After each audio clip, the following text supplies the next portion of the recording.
1966 would be settled by Guyana and Venezuela through one of the dispute settlement procedures envisaged in the agreement.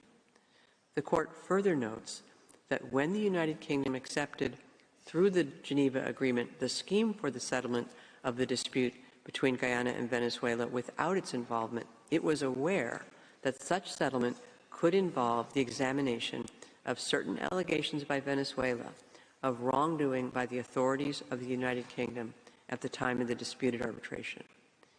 In that respect, the Court recalls that on 14 February 1962, Venezuela, through its permanent representative to the United Nations, informed the Secretary General that it considered there to be a dispute between the United Kingdom and itself concerning the demarcation of the frontier between Venezuela and British Guyana. In its letter to the Secretary General, Venezuela stated that, I quote, "The award was the result of a political transaction carried out behind Venezuela's back and sacrificing its legitimate rights. The frontier was demarcated arbitrarily, and no account was taken of the specific rules of the arbitral agreement or of the relevant principles of international law." End of quote. Venezuela reiterated its position in a statement before the Fourth Committee of the United Nations General Assembly, delivered shortly thereafter on 22 February 1962. In a statement to the Fourth Committee of the United Nations General Assembly delivered on 12 November 1962, the Minister for External Relations of Venezuela said that the 1899 award arose in circumstances which were clearly prejudicial to the rights of Venezuela. He further added that, I quote, "There was no arbitral award, properly speaking. There was a settlement. There was a political compromise. And by means of this decision, the three judges who held a majority disposed of Venezuelan territory, for the two British judges were not acting as judges. They were acting as government representatives, as advocates, rather than as judges." End of quote. In 13 November 1962, the government of the United Kingdom responded to Venezuela's statement at the Fourth Committee of the General Assembly. The United Kingdom emphatically rejected what it qualified as the most serious allegation of the Venezuelan Minister of External Relations, that the members of the Arbitral Tribunal which rendered the award in 1899, I quote, "came to their decision without reference to the rules of international law and to the other rules which the Tribunal under the terms of the treaty ought to have applied." End of quote. The United Kingdom also rejected the allegations that the 1899 award was an improper compromise or a diplomatic compromise, and stated that it could not agree that there could be any dispute over the question settled by the award. In the same statement, the United Kingdom offered to discuss with Venezuela through diplomatic channels arrangements for tripartite examination of the documentary material relevant to the validity of the 1899 award.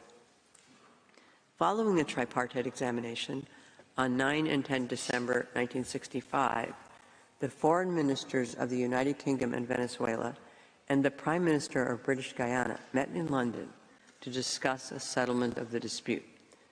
As the Court noted in its 2020 judgment, in the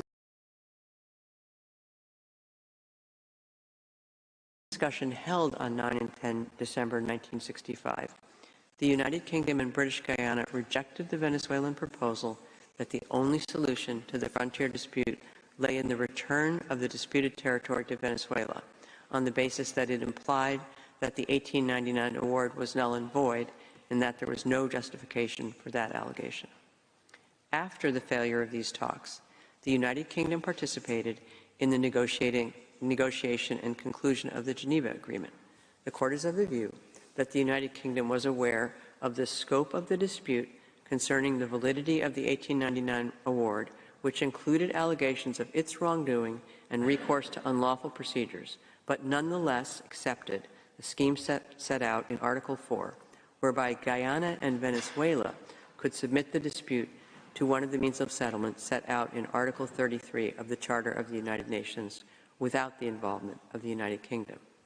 The Court considers that the ordinary meaning of the terms of Article 4, read in their context and in light of the object and purpose of the Geneva Agreement, as well as the circumstances surrounding its adoption, support this conclusion.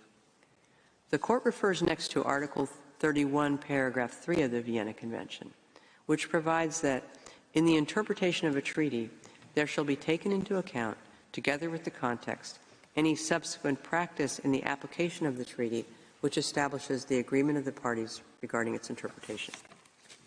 Accordingly, the Court examines the subsequent practice of the parties to the Geneva Agreement to ascertain whether it establishes their agreement on the lack of involvement of the United Kingdom in the settlement of the dispute between Guyana and Venezuela.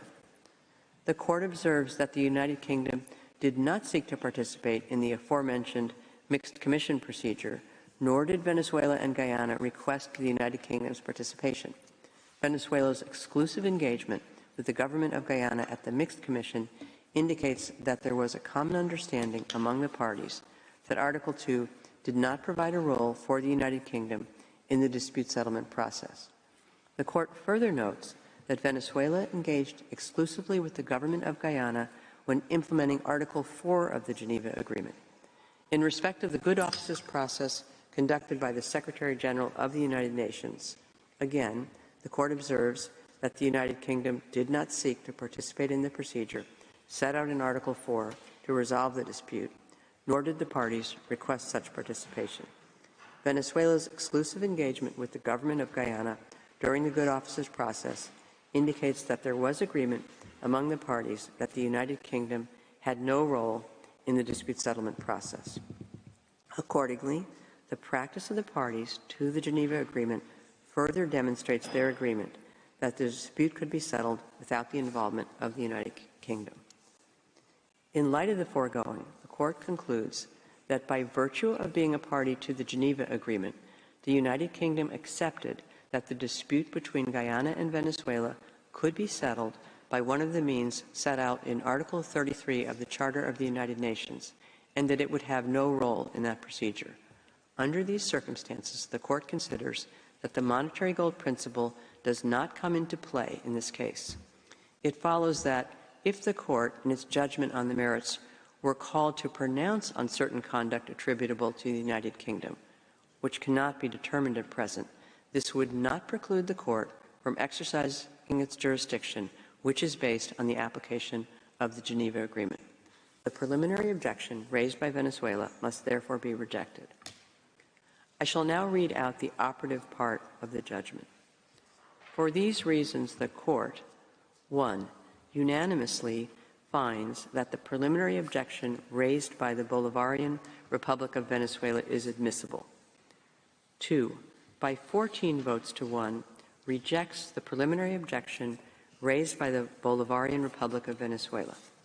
In favor, President Donahue, Vice President Gevorgyan, Judges Tomka, Abraham, Benuna, Yusuf, Shway, Sabatinde, Bandari, Robinson, Salam, Iwasawa, Nolte, Judge Ad hoc Wolfram. Against, Judge Ad hoc Couvreur. 3, by 14 votes to 1, finds that it can adjudicate upon the merits of the claims of the Cooperative Republic of Guyana, insofar as they fall within the scope of paragraph 138, subparagraph 1 of the judgment of 18 December 2020. In favor, President Donahue, Vice President Gevorgyan, Judges Tomka, Abraham, Benuna, Yusuf, Shway, Sabatinde, Bandari, Robinson, Salam, Iwasawa, Nolte. Judge Ad hoc Wolfram. Against, Judge Ad hoc Couvreur. I now call upon the Registrar to read the operative part of the judgment in French. Par ces motifs, la Cour, à l'unanimité, dit que l'exception préliminaire soulevée par la République bolivarienne du Venezuela est recevable. 2, par 14 voix contre 1, rejette l'exception préliminaire soulevée par la République bolivarienne du Venezuela pour Madame Donoghue, présidente, Monsieur Gevorgyan, vice-président, Messieurs Tomka, Abraham, Benuna, Youssouf, Mesdames Choué, Sebutinde, Messieurs Bandari, Robinson, Salam, Iwasawa, Nolte, juge, Monsieur Wolfram, juge ad hoc, contre Monsieur Couvreur, juge ad hoc. 3, par 14 voix contre 1, dit qu'elle peut statuer sur le fond des demandes de la République coopérative du Guyana dans la mesure où celle-ci entre dans le champ du point 1 du paragraphe 138 de l'arrêt du 18 décembre 2020. Pour Madame Donoghue, présidente, Monsieur Gevorgyan, vice-président, Messieurs Tomka, Abraham, Benouna, Youssouf, Mesdames Choué, Sebutinde, Messieurs Bandari, Robinson, Salam, Iwasawa, Nolt, juge, Monsieur Wolfrum, juge ad hoc. Contre, Monsieur Couvreur, juge ad hoc. Judge Bandari appends a declaration to the judgment of the court. Judge Robinson appends a separate opinion to the judgment of the court. Judge Iwasawa appends a declaration to the judgment of the court. Judge ad hoc Wolfram appends a declaration to the judgment of the court. Judge ad hoc Couvreur appends a partially separate and partially dissenting opinion to the judgment of the court. The text of the judgment is available from today in typescript. It will also be available shortly on the court's website. The printed text will be available in the near future. As the court has no other business before it, I declare the sitting closed.